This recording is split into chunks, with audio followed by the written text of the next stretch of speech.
warahmatullahi wabarakatuh. Hello everyone, how are you today? I hope you always fine, great, and fantastic. Kembali lagi hari ini bersama dengan Miss Nedia, kita akan belajar tematik muatan pelajaran matematika. Hari ini kita sudah memasuki tema yang ke-7. Sebelum kita memulai pembelajaran, yuk kita bersama-sama mengucapkan lafaz basmalah. Bismillahirrahmanirrahim. Nah, sekarang seperti biasa nih, sebelum kita memulai pembelajaran, yuk kita bersama-sama mengucapkan atau mengingat kembali Pancasila dari sila yang pertama sampai dengan sila yang kelima. Yuk kita mengucapkan sama-sama. Pancasila. 1. Ketuhanan yang Maha Esa. 2. Kemanusiaan yang adil dan beradab. 3. Persatuan Indonesia. 4.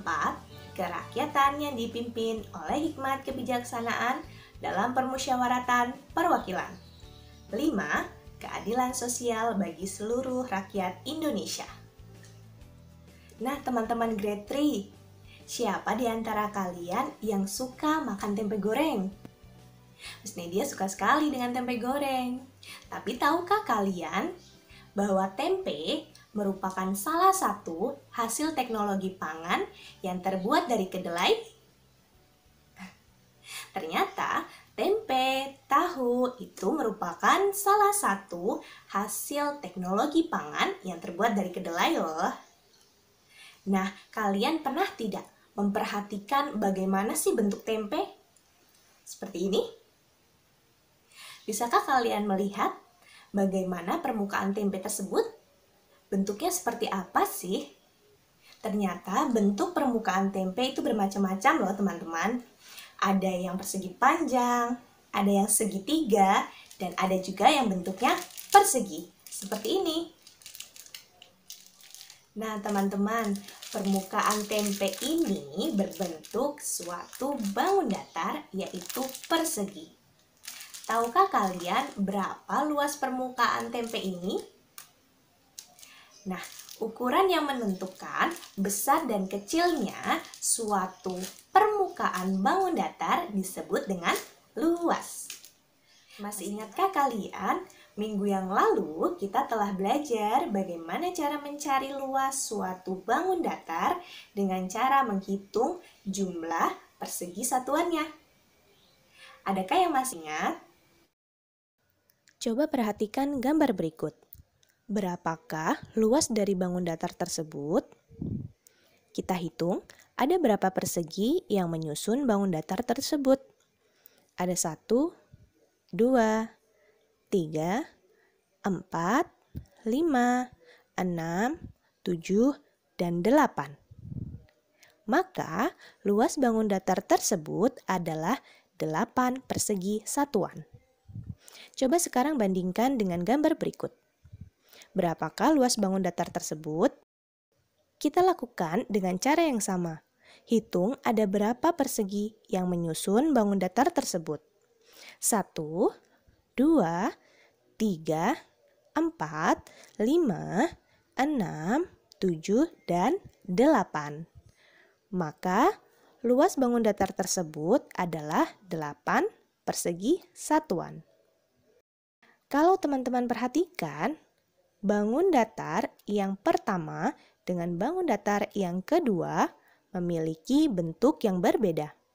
Namun, luasnya adalah sama, yaitu sama-sama 8 persegi satuan. Setelah kalian memahami bagaimana cara mencari luas suatu bangun datar dengan persegi satuan, nah sekarang yuk kita bersama-sama belajar bagaimana cara mencari luas suatu bangun datar dengan satuan yang lainnya. Yuk disimak.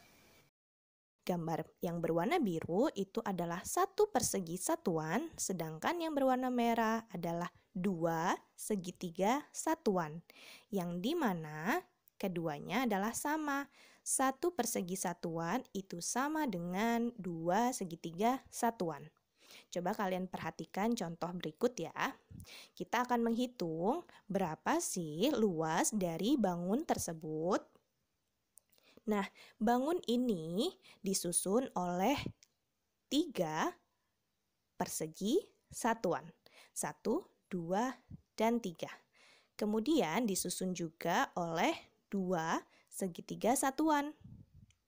Nah, seperti yang Miss Nidia sudah jelaskan tadi bahwa 2 segitiga satuan itu sama dengan 1 persegi satuan. Maka 3 persegi satuan ditambah dengan 1 persegi satuan sama dengan 4 persegi satuan. Jadi luas pada gambar tersebut adalah 4 persegi satuan. Seperti itu, teman-teman. Nah, sekarang kalian boleh melatih diri kalian untuk mengerjakan soal pada buku tematik 3G halaman 16 yang nomor 3. Coba kalian hitung ada berapa persegi satuankah bangun-bangun tersebut? Dicoba ya. Tahukah Kiddos, ternyata selain dapat diolah menjadi tempe dan tahu, kedelai juga dapat diolah menjadi susu kedelai loh. Pasti di antara kalian ada nih yang suka sekali minum susu kedelai. Susu kedelai berasal dari penyaringan dan perasan dari bubur kedelai. Hasil penyaringan tersebut kemudian direbus dan dicampurkan dengan bahan-bahan yang lain. Setelah itu, susu kedelai dikemas dalam kardus, botol, ataupun plastik. Biasanya, jika kalian membeli susu kedelai dalam kemasan kardus ataupun botol, di situ tertulis berapa sih isi dari susu kedelai tersebut. Apakah 100 ml, apakah 200 ml, atau berapa? Isi atau kapasitas di dalam suatu bangun ruang disebut dengan volume bangun ruang. Tahukah kalian yang disebut dengan bangun ruang? Nih, contohnya seperti botol ini. Botol ini jika kita buka, di dalamnya memiliki ruang yang dapat diisi dengan air atau benda-benda yang lainnya di dalam sini. Maka botol ini disebut dengan bangun ruang karena dia memiliki ruang di dalamnya. Nanti kita akan mempelajari tentang volume bangun ruang pada pertemuan di sesi yang kedua ya. Sekarang kalian boleh istirahat terlebih dahulu. Silakan kalian gunakan waktu istirahatnya untuk perbanyak ibadah. Kemudian jangan lupa pray duha. Kita akan ketemu lagi pada sesi yang kedua. Mesti diakhiri. Wassalamualaikum warahmatullahi wabarakatuh.